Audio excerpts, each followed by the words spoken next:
A imagem de um teto desabando e de um buraco se abrindo é precisa para descrever Se Eu Tivesse Pernas, Eu Te Chutaria, que é um filme que já está em cartaz nos cinemas e que tem tido um destaque bastante relevante para Rose Byrne na temporada de prêmios da crítica.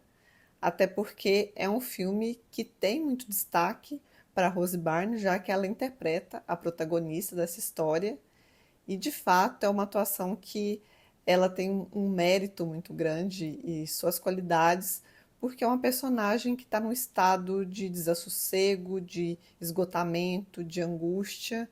Então, só pela atuação da Rose Byrne, eu já indicaria esse filme. Se Eu Tivesse Pernas, Eu Te Chutaria tem o roteiro e direção da Mary Bronstein. E aqui a personagem central é a Linda, vivida pela Rose Byrne, que é uma mulher que está sempre sob a urgência do estado de saúde da filha, que envolve uma recusa persistente à alimentação. Esse cuidado, que já ocupa grande parte do cotidiano da personagem, passa a ser atravessado por outros acontecimentos que vão desorganizar ainda mais a vida dela, aprofundando uma sensação de desamparo e a colocando em um estado contínuo de sobrecarga. Eu comecei o vídeo falando sobre a imagem de um buraco que se abre, e esse é um ponto que me chama muita atenção, porque há um buraco no apartamento da Linda que vai se abrir no teto, depois que há uma espécie de vazamento. Então, a vida dela, que já está complicada, fica mais ainda, porque ela precisa se deslocar com a filha dali. E, além desse buraco no lugar onde ela mora, né, na casa dela, há também um buraco que é feito no corpo da própria filha, porque a filha precisa de uma sonda. Então, eu acho interessante como o filme trabalha isso, porque é como se esse buraco, né, que está no corpo e também está na própria casa, fosse tomando uma dimensão cada vez maior, infinita. E a posição, muitas vezes, da Linda de tentar reparar isso se torna cada vez mais distante. E isso vai dando lugar até uma sensação de impotência que a personagem sente diante de tudo que está acontecendo ao redor dela.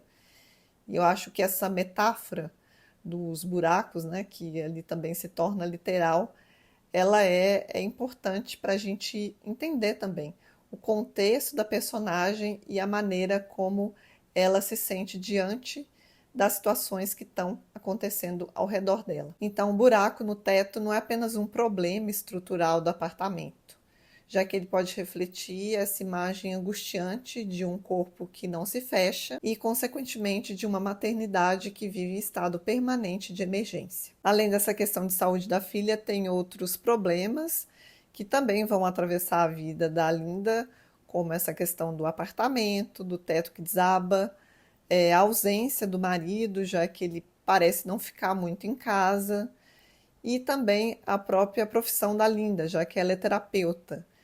Então, além dela lidar com as questões emocionais dela, ela também precisa manejar a dos próprios pacientes. E isso vai construindo na narrativa algo que eu chamei de uma encarnação do desassossego, porque a Linda, ela realmente encarna esse desassossego. E a Mary Bronstein, ela vai ter algumas maneiras de dar destaque a isso na narrativa do filme que eu acho interessantes. Uma primeira é fechar mais a câmera no rosto da Rose Byrne, com close-ups em que a gente vai ter essa sensação de uma claustrofobia, de que algo está se fechando realmente em torno da personagem. E alinhado a isso, tem uma outra coisa que eu acho interessante, que é como é trabalhada a presença da filha da Linda na narrativa, já que a gente quase não vai ver o rosto da criança, só num momento muito pontual.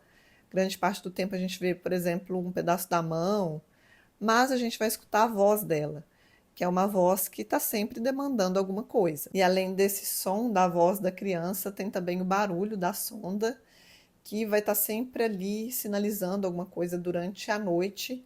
Então a Linda, ela está sempre em estado de vigília, seja quando a filha está acordada e precisa de algo e vai estar sempre chamando pela mãe, seja quando ela está dormindo e a sonda está sinalizando que tem alguma coisa acontecendo ali.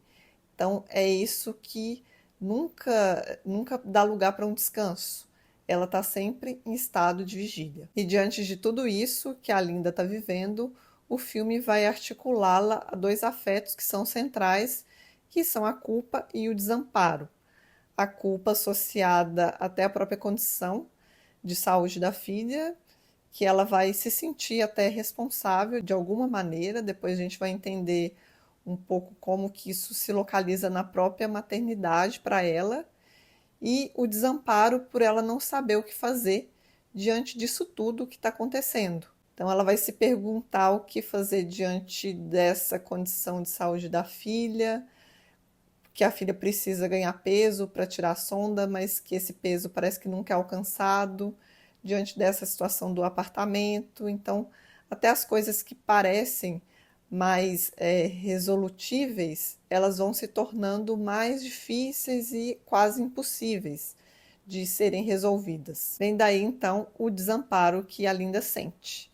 E aqui eu vou entrar num outro momento da crítica, que é algo que não me agradou no filme, que está relacionado a esse desamparo e também essa sensação de que não há uma saída para resolver as questões, ou pelo menos para encaminhar as questões, porque eu acho que o filme bate muito nessa tecla, sabe? Ele repete muito, quase como se precisasse de dizer, né, o tempo todo: não tem jeito, não tem saída, não tem jeito, não tem saída. E aí o desassossego aparece realmente nesse 220 volts o tempo inteiro.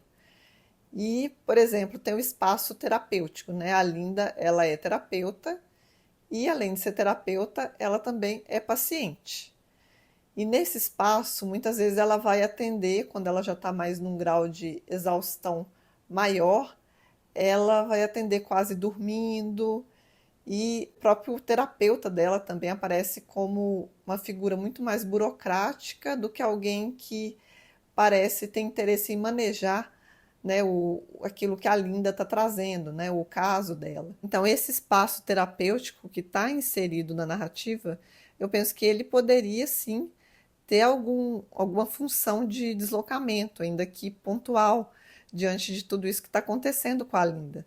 Porque o que a gente vê é que não tem efeito nem ela atendendo os pacientes e nem ela sendo atendida por esse terapeuta.